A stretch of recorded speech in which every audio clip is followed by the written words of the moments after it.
Bom, gente, aqui é o Cris, mais uma vez no Projeto Ultron falando um pouquinho com vocês. E hoje eu vou conversar com essas duas feras aqui da dublagem. É uma honra, primeiramente, aqui estar conversando um pouquinho com vocês e ter essa oportunidade justamente de falar um pouquinho sobre a dublagem, sobre os personagens que vocês fizeram, que marcaram a infância, marcaram várias gerações. Então é uma honra realmente conversar um pouquinho com vocês e falando com o pessoal sobre esses personagens. E muito obrigado por estar aqui falando um pouquinho com a gente. Eu que agradeço, a honra é toda minha. Obrigado pelo carinho, Cris, pela oportunidade da gente estar batendo um papo aí sobre um pouquinho da nossa história. Exatamente.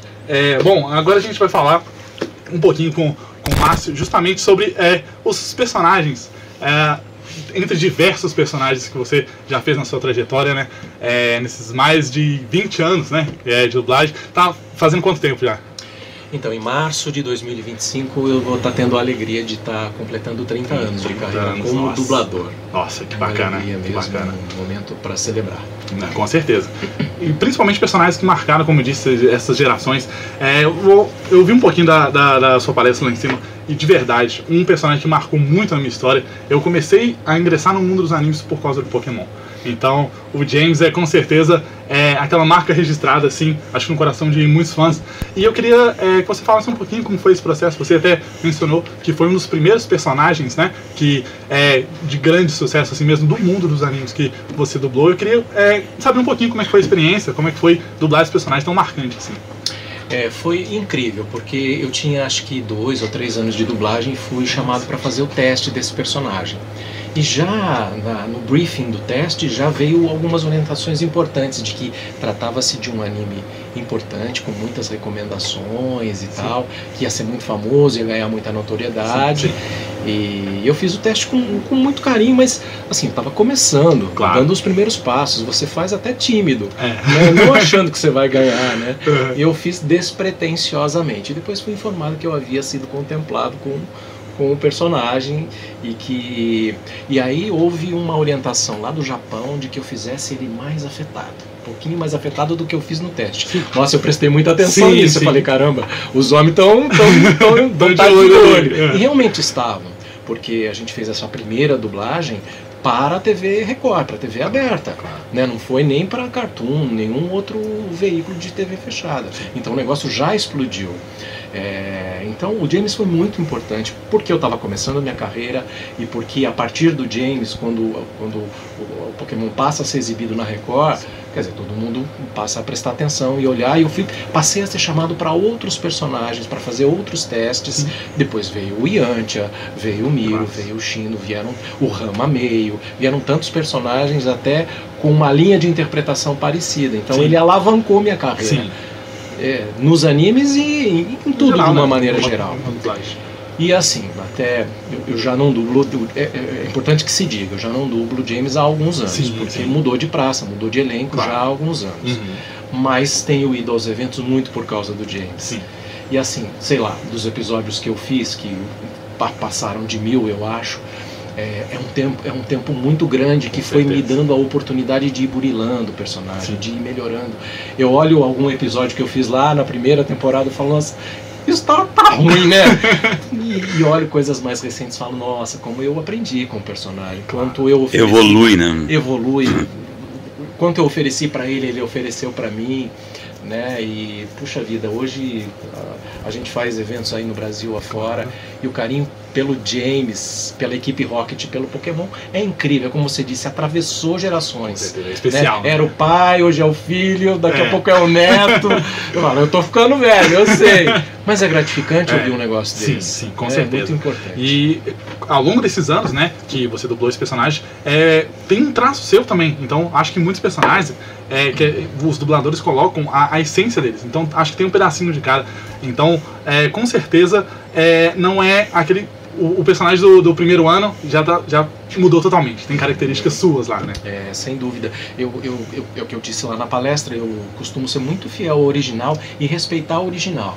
em respeito a quem está assistindo. Claro.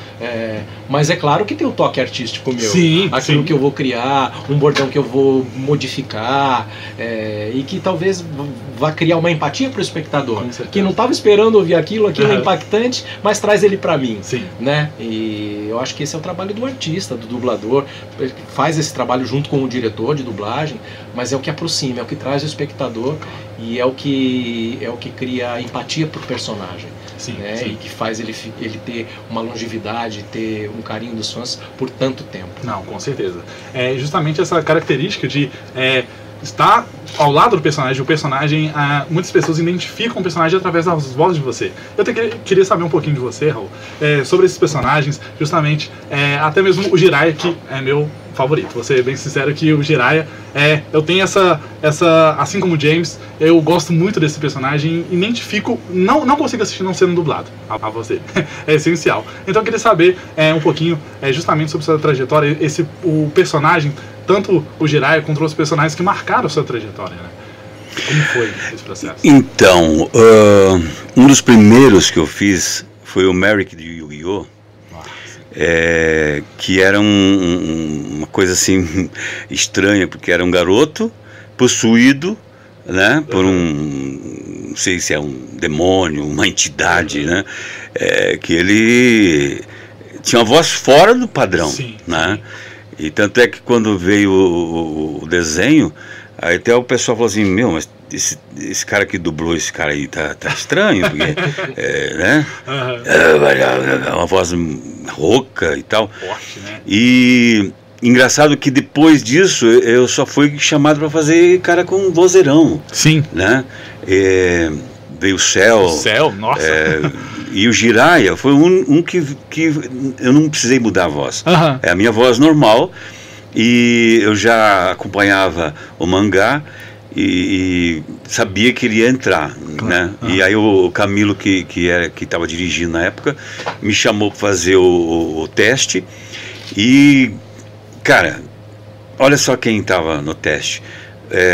O Cássio Romero e o Tiraboschi, ou seja, na época os caras já eram os caras. Feras, né? Com certeza. E eu ainda estava ali, foi em 2007, 2008, eu já estava dirigindo, já tinha uma certa, mas não tinha a bagagem dos caras, mano. Aí eu falei, nossa, bom, sabe o que fazer? Eu vou me soltar, fazer do jeito que né, que nem o Márcio falou, a gente vai muito pelo original. Claro. Porque no original você tem uma referência e se você fizer o mais próximo do original, né? É claro, colocando o seu timbre, né? O seu, isso, exatamente. Então eu falei, quer saber? Eu fiz, né? Como eu gostaria que fosse feito. E foi aprovado. E foi assim, maravilhoso. Eu curti muito fazer Jiraiya. Fiquei muito triste porque eu tive que me afastar e os últimos episódios então não pude fazer, mas quem substituiu fez bem. Eu até assisti depois, agora quando eu voltei, né, e não ficou devendo não. E a partir daí veio Wolverine, veio um monte de gente aí. Merrick de Yu-Gi-Oh! Foi o que Alavancou, Alavancou, com certeza. São vozes muito marcantes, né? Tem essa característica, como eu mencionei anteriormente, de vocês. Aí eu até gostaria de saber também uma questão do desafio, porque, como você mencionou, o Jiraiya foi uma coisa diferente do que aquela voz mais forte, né? Então dá pra comparar muito bem a diferença dele pro Cell, por exemplo. O Cell realmente tem aquela tonação mais forte, né? O Cell é aqui. Muito bem, Goku. Agora você está no meu mundo. E o Jiraiya é minha voz normal. Não, com certeza. E eu gostaria de saber se teve algum desafio, assim, algum personagem específico mesmo, que vocês chegaram e falaram, nossa, esse aqui eu vou ter que rebolar ali pra conseguir fazer, porque sair um pouco da zona de conforto, justamente por ser personagens tão diferentes, né? Cada um tem a sua peculiaridade ali, então por ter uma entonação diferente, um jeito diferente, gostaria de saber se teve algum desafio, assim, alguma coisa que vocês falam, olha, esse personagem foi marcante por isso. Olha, assim, o que representou para mim um marco da minha história foi ter ganho o teste para fazer o Homem-Formiga, por causa da responsabilidade, da notoriedade, do tamanho, da história da Marvel, né, de estar carregando a marca de um Vingador. Eu sabia que isso era muito importante, então eu já faço há alguns anos, e cada vez que eu entro no estúdio para fazer o Homem-Formiga, seja num longa ou seja num desenho que ele faz uma participação, para mim isso é um trabalho carregado de muita responsabilidade. Né, pelo tamanho da Marvel, por ter muito fã e ter muita gente atento ali, muito ligado no que você está fazendo, ali, né? Tem uma cobrança natural, né? Mas eu, em termos de desafio de saídas da zona de conforto, eu queria citar 2 trabalhos até mais ou menos recentes, de 2 séries dos anos 90, 2000 ali, que tinham um humor negro, uma coisa diferente, que é o Malcolm in the Middle, né, que tá na plataforma da Disney, que eu faço o pai. Eu fiz a dublagem lá no começo dos anos 2000 e peguei um teste também. Então eu já era muito jovem para fazer o pai naquela época. Hoje está mais próximo da idade, mas representa um desafio pelo tempo de comédia. Eles falam muito rápido, um tempo de comédia acelerado, frenético, difícil. São piadas específicas daquela época que requer uma certa adaptação. Foi um trabalho de muita responsabilidade. A gente acabou de redublar 6 temporadas dessa série, estão disponíveis no Disney Plus. Foi um trabalho muito desafiador para mim, de pensar no peso do personagem por causa da idade e do timing de comédia, para segurar isso o tempo inteiro. Espero que os fãs tenham gostado, porque a gente tem fãs lá do começo da série, né? Teve que mudar a voz dos meninos todos, porque eles cresceram, eles ficaram muito mais velhos, as vozes deles estão muito pesadas, então teve que mudar.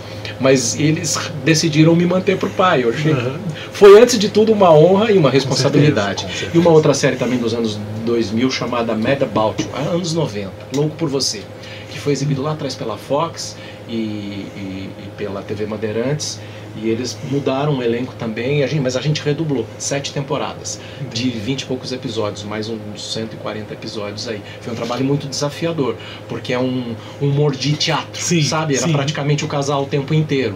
E também muito desafiador, pelo timing de comédia, 2 grandes atores.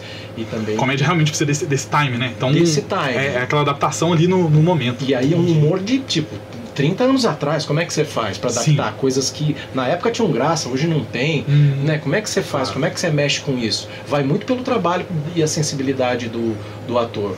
Eu dividi essa responsabilidade com a dubladora Maíra Paris, que é uma grandíssima dubladora também, e acho que o resultado ficou interessante para quem gosta, para quem curtia a série na época e que pode estar tendo a oportunidade de revisitar a série com essa nova roupagem. Sim, com nova cara, né? Nossa, isso com certeza é muito bacana. E você, Raul? Então, o meu maior desafio foi fazer Dr. Oz. Dr. Oz, quer dizer, não tem nada a ver com anime, mas o Dr. Oz, quem assistiu o Dr. Oz na Sony, o cara, ele não tem um texto pré-definido. Quando você pega um ator, é muito mais fácil você dublar um ator que você sabe que ele tem uma característica e você pegou o estilo dele e vai embora. Agora, quando o cara não tem um texto pré-definido, ele fala pelos cotovelos, não deixa ninguém falar, só ele quer falar, e tudo meio de improviso. É complicado. Eu sempre falei que eu achava muito difícil dublar entrevista, justamente por isso, porque o entrevistado, ele não tem um texto, ele pensa para falar, ele fica, então, naquele dia, não foi no outro dia, peraí, eu tava lá, então, cara, na hora é complicado você fazer. Com certeza. Por isso que muitos antigamente, hoje não sei mais tanto, mas até teve um período que se fazia muito voice-over. Por quê? Justamente para não ficar essa coisa, né, de você tentar dublar um entrevistado. Então, voice-over é o quê? É tipo uma legenda falada, né? Uma legenda narrada. Então, se começa um pouquinho depois do entrevistado, o entrevistado fica em fundo, né? E se termina um pouquinho antes do entrevistado. E quando é dublado, aí o problema é terrível. Com certeza. Eu gosto de, primeiro, assistir os 10 primeiros episódios, 10 primeiros anéis, não sei se entende o que é anel. Anel seriam uns 20 segundos de fala a cada trecho. Eu gosto de assistir bem os 10 primeiros. Assistir bem, entender qual é a dinâmica do cara, qual é a inflexão, a intenção, a entonação. Peguei o cara, pronto, aí sai dublando. Eu teve uma época até falar assim, detesto fazer pontinha. Porque quando você está pegando o cara, acabou. Nossa, né? Você está pegando o cara... Pega o ritmo ali e aí encerra. Acabou, né? Não é mais difícil. Você leva um tempão para pegar o cara... E hoje a gente vive uma era de séries mais curtas. Né? Esses streamings têm produzido séries de 8, 6, 4. A gente sempre estava acostumado há 30, 25 anos atrás a fazer séries de 52, de 26 episódios. Claro. É um tempo para você assimilar e burilar o personagem, crescendo e entendendo, né? E trocando com ele. Hoje esse tempo é menor. E muitas vezes o diretor já, ao pegar uma série de 4 ou 6 episódios, ele escala todo mundo, né? Mas é legal porque ele consegue também te dar um briefing geral. Ó, o seu personagem vai acontecer isso com ele. Começa assim e termina assim. Também é legal. Né? Porque já te dá um briefing geral para você entender. Só que tem essa questão do tempo ser mais rápido para... O tempo é mais curto. Para adaptar, né? Então acaba sendo um trabalho mais ingrato. Nossa, sentido. Entendi. De percepção, sabe? Sim. Até mesmo de passar aquela visão. Aí é realmente uma impressão minha, vocês me corrigem se eu estiver errado, mas pode ter aquela questão, eu quero passar esse sentimento pro personagem, mas talvez o tempo é curto. Exatamente. Então... E aí eu saio do estúdio frustrado, falando, putz, eu podia ter feito melhor, mas o diretor aprovou. Aí, quando eu vejo no ar, até que não ficou tão ruim. Entendi, bacana. Você até falou mesmo de direção, eu queria saber como que é a diferença mesmo, ou esse outro mundo de dirigir mesmo, né? Projetos assim, então claro que tem uma abordagem diferente, claro que precisa ter uma técnica diferente, um conhecimento mais a fundo, até mesmo escalar e saber quem que vai se adaptar com cada voz ali. Eu gostaria de saber como que é esse processo mesmo de direção de uma dublagem mesmo. Então, a direção é um processo bem crítico, né? A gente, bem detalhista, né? A gente quer seguir o mais fiel possível do original. Claro. E para isso você precisa, pelo menos, ler e ver o filme, entender a dinâmica, entender o que está rolando, para poder escalar também. Hoje em dia já não, né? Já tem, a maioria dos estúdios tem um diretor de elenco que já faz isso tudo. Então, geralmente o diretor já pega tudo meio mastigadinho. Claro que eles vão te passar um briefing do que está rolando e tal, e você já pega para dirigir, né? Tudo já prontinho. Raros lugares, né, que o diretor ainda escala. Cada vez mais raros. Entendi. Então, na maioria dos estúdios hoje já tem o diretor de elenco. É o cara que vai lá, vai junto com o tradutor, vai adaptar, vai escalar e já vai te passar já prontinho o negócio. Pronto, né? Entendi. É um trabalho repleto de desafios diferentes da dublagem, né? Eu estou fazendo 30 de carreira como dublador, estou fazendo 25 como diretor.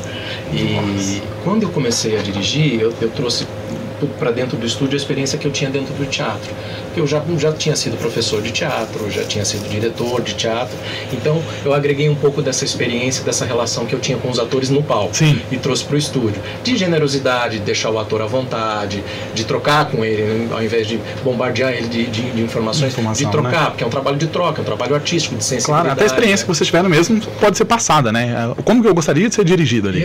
Com certeza. Eu acho que só agregou, só foi interessante nesse sentido. Mas o trabalho do diretor foi mudando muito ao longo desse tempo, né? O diretor em todos os estúdios de uma maneira geral, assim, é um trabalho carregado de muita responsabilidade, uma demanda de tecnologia muito grande, né? E hoje o que eu sinto assim, além do estúdio em si interferir muito no trabalho do diretor, o distribuidor interfere demais. Bastante. Ele quer participar da escolha do elenco, de praticamente tudo. Sim. Então, quase tem teste para quase tudo, se é que ele já não tem lá no banco de vozes deles os nomes, e já vem com o nome. Quero fulano, ciclano, beltrano para esses respectivos papéis. Entendi. Então, o diretor tem pouquíssima autonomia. Talvez seja consultado a dizer, quem que você pensa para esse papel aqui? Mas, sei lá, pelo que eu observo, eu tenho dirigido de maneira pontual, assim, não frequentemente, assim, faz um tempo até que eu não dirijo, claro. Mas da experiência e das observações que eu tenho feito, há uma interferência muito grande. E sobretudo no conteúdo da tradução. Não quero que fale isso, não quero que fale aquilo. E tipo assim, todo o conteúdo é submetido a uma aprovação deles. Claro. Tem um termo-chave aqui que vai ser falado em todos os países. Então eu quero que essa dublagem siga esse padrão, esse conteúdo, essa informação, que é uma informação-chave. Por um lado é bom, tá todo mundo de olho no conteúdo para não passar bobagem, para a gente não cometer erros grosseiros. Né? Acho que isso é muito bom, mas por um outro lado te engessa um pouco mais, te deixa um pouco mais limitado em relação à criação artística. Claro. Como eu estava mencionando um pouco ali na palestra com relação ao rigor estabelecido para certos critérios de liberdade, né? Então, eu quero que você faça assim, nesse formato, nesse desenho e tal. Mas vou perder a piada. Se vira. Faz ter piada dentro desse critério que eu tenho. Tenta adaptar ali. Porque é assim que eu quero trabalhar e tal. Mas acho gratificante dirigir. Você pegar uma obra cinematográfica, né? Ou um desenho, um anime, seja lá o que for, poder mergulhar sobre aquela obra, estudar. E no caso das empresas que permitem ao diretor escalar, muito gratificante. Você, pensar no elenco todo aqui para essa produção e vou dar a minha assinatura artística. Isso é muito gratificante, depois de você ver o resultado, né? E, enfim, mas é completamente diferente de ser dublador. E a pessoa tem a oportunidade de passar por esses dois meios, é muito importante. Porque ao longo do dia, quando tá cansando de dublar, você começa a dirigir, vice-versa. E aí no fim do dia dá para trabalhar 12 horas numa boa. Entendi. Nossa. Mas ser dublador eu acho ainda mais gratificante, assim, sei lá, você não tem tanta responsabilidade. Você tem responsabilidade de fazer bonitinho ali. Verdade. Mas alguém te escalou e você está ali para fazer a sua parte e alguém vai te dirigir, né? Então, a hora que eu tô como dublador, eu sou dublador. E respeito a opinião do meu diretor. Claro. Se ele mandar refazer 10 vezes, vamos refazer 10 vezes. Se ele falou que ficou bom e eu achar lá no meu íntimo que não estava bom, eu aceito, pronto. É o diretor, é ele que manda, entendeu? É interessante isso que ele está falando. O diretor hoje está cheio de responsabilidades. A gente normalmente tem feito as séries, os filmes, com um vídeo provisório. Entendi. Então isso é provisório para todo mundo, para o dublador, para o tradutor. Depois chega o vídeo final, e entre um e outro tem algumas etapas. Tem algumas Então chegou o vídeo final, nossa, mudou completamente essa cena. Tira essa fala, põe a outra, vira outra coisa. Então muitas vezes essa demanda de correr atrás disso, de resolver essas coisas, acaba caindo nas costas do diretor. Tem um aparato de produção da empresa, mas, diretor, tá aqui o seu filho, agora é diferente, mudou. Né? Então esse anteparo, essa supervisão acaba ficando a cargo do diretor também. Então é um trabalho de extrema responsabilidade de dar a finalização para esse trabalho. E sem contar que tem muitas produções que só fica a boquinha lá, quando é para cinema principalmente, para ninguém, para não correr o risco de vazar alguma coisa, né? Tem uma tarja passando o tempo todo, tem só a boquinha, é terrível. Imagina que doido você dublar alguém e não olhar no olho dele. Pois nossa, dificuldade tremenda. Tem uma ideia do que é a expressão, como que você está ouvindo apenas. É muito ingrato, né? Ainda mais uma cena, por exemplo, alguma coisa que você precisa passar aquela emoção ali naquele momento. Você certamente corre o risco de perder alguma sutileza. Nossa, que bacana. Eu sempre fui muito fã de dublagem. É uma coisa que tá gravado em mim como fã mesmo. E eu admiro muito esse trabalho, porque tanto a direção quanto a dublagem são papéis extremamente importantes. E a gente acho que só tem a crescer, principalmente no nosso país aqui, que é uma coisa que a dublagem é sem igual. Com certeza. Se a gente for voltar, na época que eu comecei, eu também ano que vem, em junho, faço 30 anos de dublagem. Na época só os desenhos que eram dublados para cinema. né? Não tinha filme dublado. Hoje você vai nos cinemas, a maioria das salas tem uma cópia dublada, né? Então cresceu bastante o público que assiste dublagem, e isso é maravilhoso. Eu tenho, né, uma sobrinha que ela tem um problema visual muito grande. Ela nasceu com um problema de visão, e aí você ia no cinema com ela, né? Eu tinha que ficar narrando o que estava rolando. Porque ela não conseguia ler o que estava, você entendeu? E ela não entendia o outro idioma. Então a gente tinha que ficar falando para ela no ouvido o que estava rolando. Isso daí, a dublagem favoreceu esse público, que tanto é público idoso, público que tem um problema de visão, e público que não tem leitura, uma leitura hábil, né? Ali, né? Então incluiu, isso aí chama-se inclusão, uma inclusão social. Com certeza. Isso é muito bacana, e é uma honra aqui pra gente novamente do projeto estar falando com vocês que são referências nessa dublagem. A honra é toda minha. Muito obrigado. A gente só pode agradecer, porque essa troca é muito importante. Com certeza. O que mostra o valor da dublagem, né, que foi melhorando e crescendo a cada ano, e fez talvez dessa arte, que eu considero que seja uma arte, total, patrimônio cultural. Com certeza, valorizar isso, com certeza, né, e pensar muito nisso com relação às políticas que vão balizar a chegada da inteligência artificial, para saber o que nós queremos, né, e tentar preservar o nosso trabalho, preservar a nossa língua, preservar o nosso mercado, estabelecer critérios que valorizem a nossa profissão e que ainda façam do dublador esse profissional tão respeitado e tão querido por tantos fãs. Com certeza. Os eventos que a gente faz ao longo do Brasil afora, só demonstram isso, porque no começo, eu não sei se você lembra, tinha um evento ou outro, uma cidade ou outra. Hoje o Brasil inteiro faz. Você tem eventos geek, né, que não só atendem a um público específico de anime, se fala de tudo, né, se fala de um documentário, se fala de um longa-metragem, né, se fala de um game, então é muito amplo e muito valorizado. E a gente só pode agradecer o carinho, o respeito que vocês têm pelo nosso trabalho. Isso só nos envaidece, né? Muito, muito.